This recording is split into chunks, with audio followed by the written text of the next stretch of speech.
It was late evening. The sun had long slipped behind the horizon, leaving only a cold bluish glow that slowly faded into darkness. Along the old dirt road stretched a dense forest, silent, unfriendly, almost lifeless. Only the wind occasionally stirred the treetops, making them creak as if something invisible moved between the branches. Down that narrow road rode 12-year-old Alina. She was returning home from her friend's house. It was dangerously late, but Alina never feared the dark. She was always different. Calm. Quiet.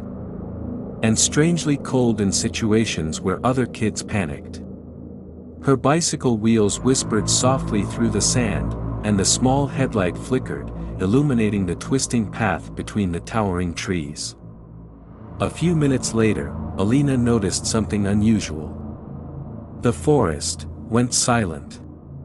Completely. Even the wind seemed to hold its breath. Even the owl that always hooted at this very turn was silent tonight. Alina slowed down. She could feel it, a presence. Something watching her from the shadows. Something holding perfectly still. She didn't know that, just a few meters away, hidden in the bushes, crouched a man. A large man. Wearing a dark jacket. Holding a knife. He had been on the news for days, the monster responsible for the disappearance of 2 children from the nearby village. A real predator. When he saw the glow of Alina's bicycle light, he froze. Waited. Listened. Prepared. And Alina just kept riding, unaware that death itself was watching her from behind the leaves. Suddenly her bike light began to flicker. And died. She stopped. Darkness thickened around her like a living thing. The man in the bushes smiled. Slowly, silently, he rose to his feet and stepped out from behind the trees. One quiet step. Then another. Alina stood still, almost as if she were expecting him. "Easy, little girl," the man whispered, exiting the shadows.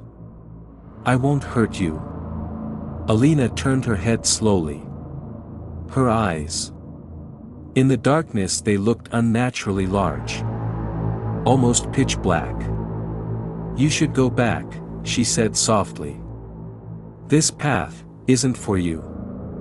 The man grinned wider. He raised the knife. Stepped closer. "Oh really? And who's going to stop me?" "You."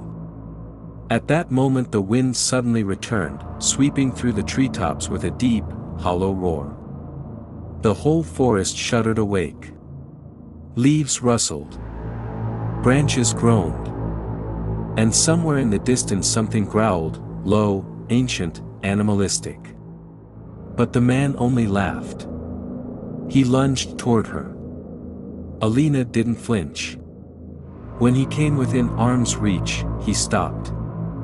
Froze. Fear exploded in his eyes.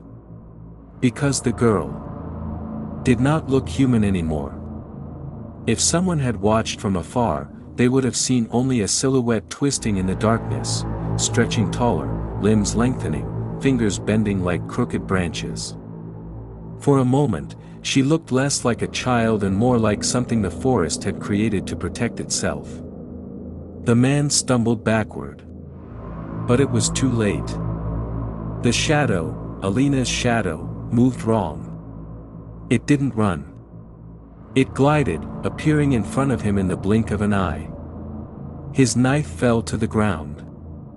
And in the final seconds of his life he finally understood. He wasn't the hunter. He had never been the hunter. He was prey. The forest erupted with sound, cracking branches, a muffled scream, rustling leaves. And then, silence. Complete, absolute silence. A few minutes later, Alina stood on the path again in her usual form, a small girl with a backpack, holding her bicycle by the handlebars. She checked the chain, brushed some dirt off her sleeve, and whispered, "I warned you." Then she got on her bike and quietly rode home, the darkness gently parting in front of her, as if afraid to touch her. Because the forest knew. It always knew. And even monsters fear the things that hide behind the face of a child.